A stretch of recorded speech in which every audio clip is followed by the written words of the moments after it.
Have you noticed how hard it is to teach someone who's, well, they don't desire to be taught, or they think they know it all already, or they don't feel like you're qualified to teach them because of age or race or background or intelligence or see there's an attitude called teachability. Some would call it a nature or a skill set. I believe it's an attitude.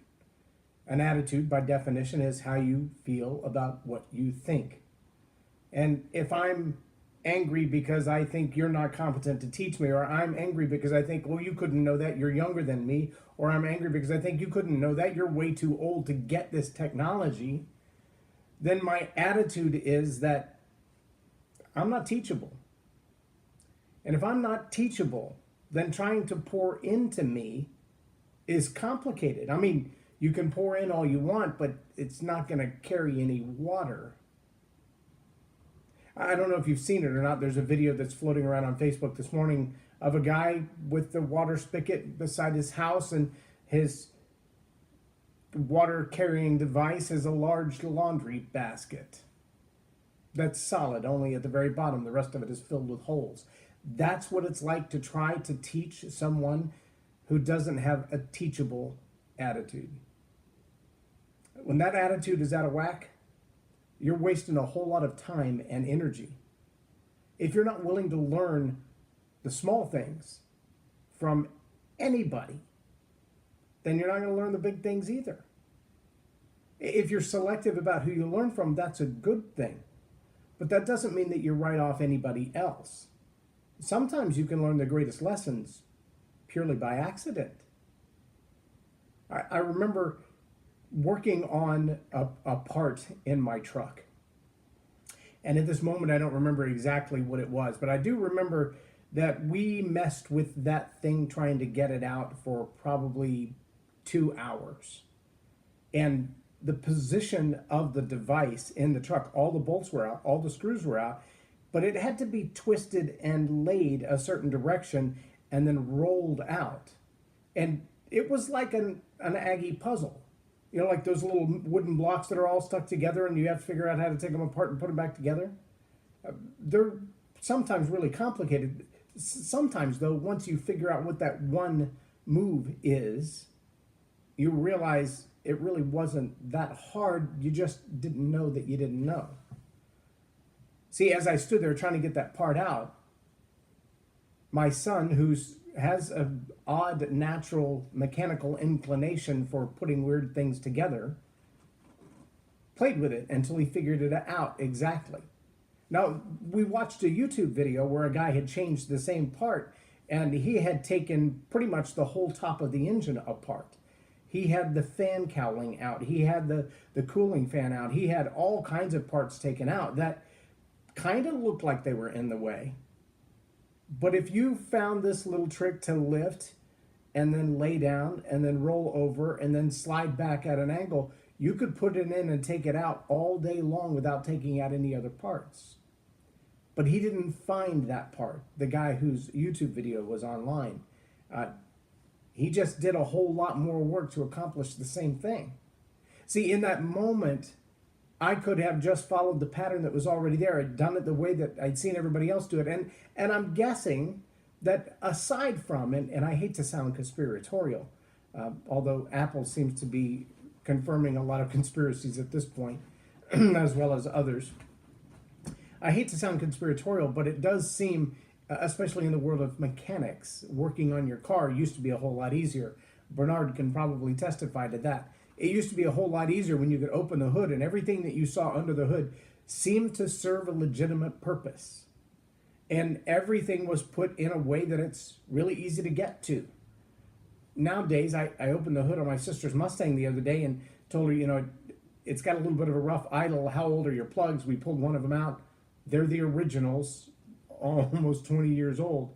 It needs new plugs. But the plug wires run through the back of the intake manifold against the firewall. You've got to stand on your head and have arms like spaghetti and, you know, a 15-foot extension ratchet that does this to get to the plugs and the wires in the back half. It wasn't like that with my 67 Impala. I could take all 8 of those plugs out and never take my feet off the ground. A 6-inch extension and a plug socket, and I was good.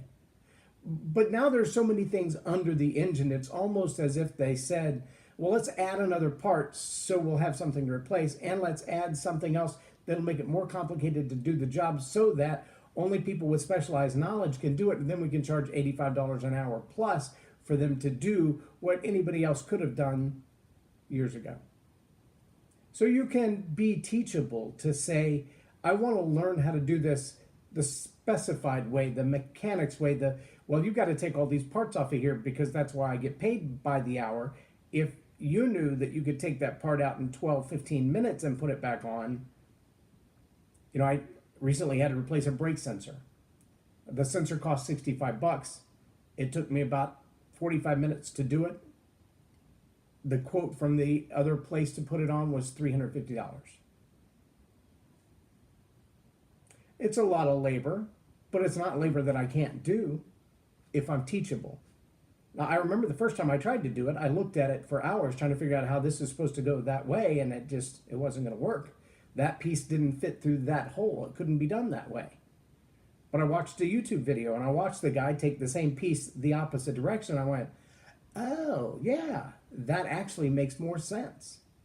And having watched that video and being teachable rather than giving up or paying somebody else to do it, I learned how to do it and did it in 45 minutes. Are you teachable? Even in those areas that you're not greatly passionate about. Are you willing to learn from someone who may be younger than you, who may be wiser than you because of their experience, maybe not necessarily their life experience, but some event? I had a great chat yesterday with a young man, I'm going to guess probably 23, 24 years old. He was just sitting working on his computer, and it was the last table in the restaurant at lunch. So I sat down across from him, and we struck up a conversation, and he told me he was working on social media. Okay, generally speaking, I will defer social media to a millennial all day long because they just seem to have this down. So I asked him to use Instagram, to use Facebook, to use WhatsApp, to use Snapchat. What's your platform? And he said, well, we have a huge following on Facebook, so that's what we use for now. And I said, that's incredible. So tell me about some of your campaigns. And he told me about the one he was working on at that moment. They were about to launch. And he said, we are looking to do and they have a drive-through that's very busy. He said, we're going to do a campaign where every 18th car gets a special card for a free sandwich. I said, that's a great idea. I said, let me ask you this, though. What are the odds numerically that the people who drive through have first been to Facebook? Or what percentage of the people who come through your drive-through are also followers on Facebook?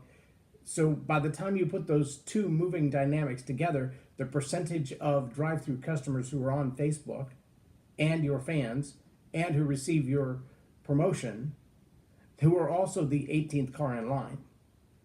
So do you think this is going to drive traffic to a drive-through that's already overwhelmed most of the time? Or do you think it's going to be, even if we didn't do this promotion, there'd be plenty of people to give away these cards to the 18th car?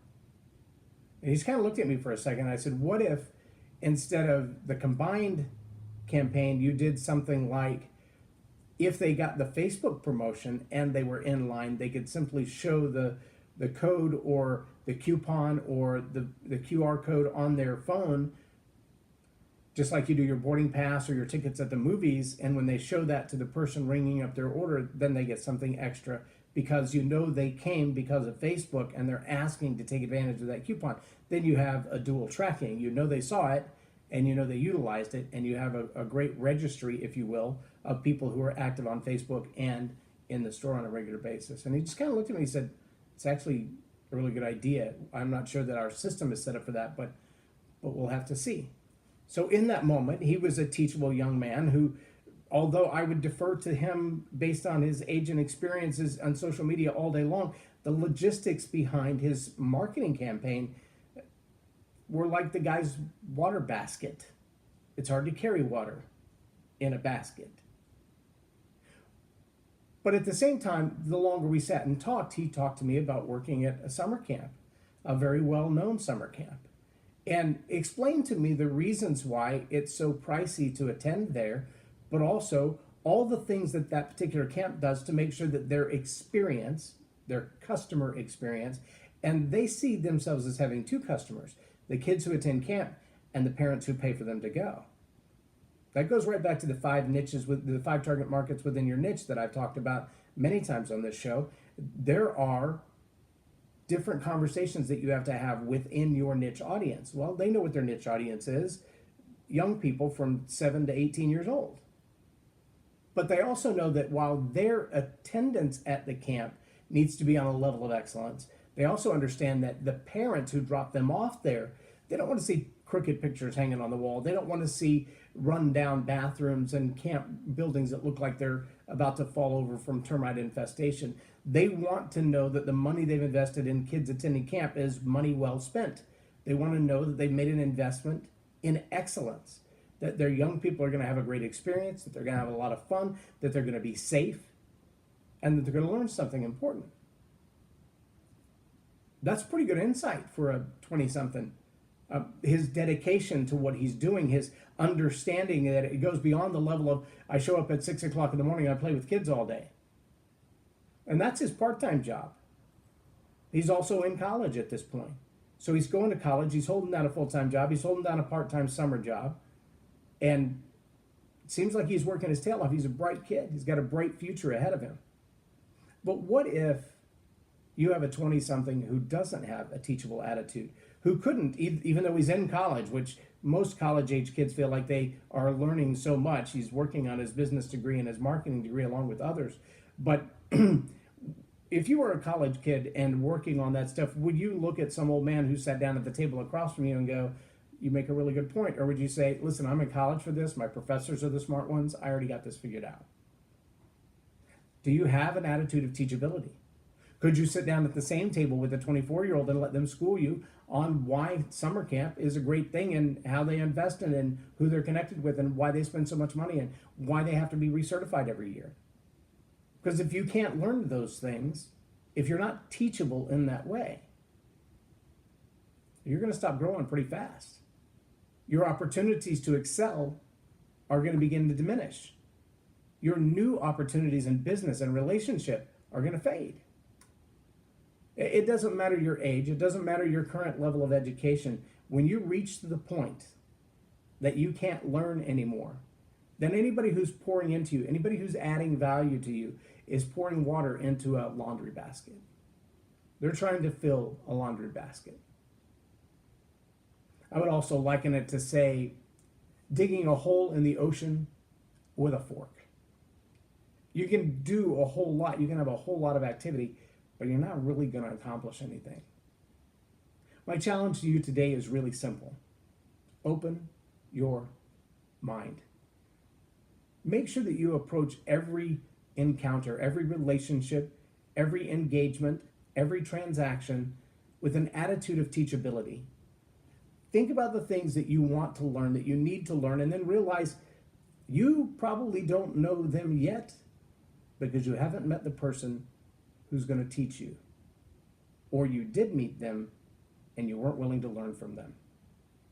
I believe it was Confucius who said, when the student is ready, the teacher will come. The teacher's out there. The knowledge is out there. The information is out there. We live in the information age with the information superhighway at our fingertips on our phones. You can learn anything you want to learn. You do have to guard the source, but you also have to be teachable. Will you be teachable today? That's my challenge for you today. I'm J Loren Norris, and you've been watching Tell It Like It Is TV.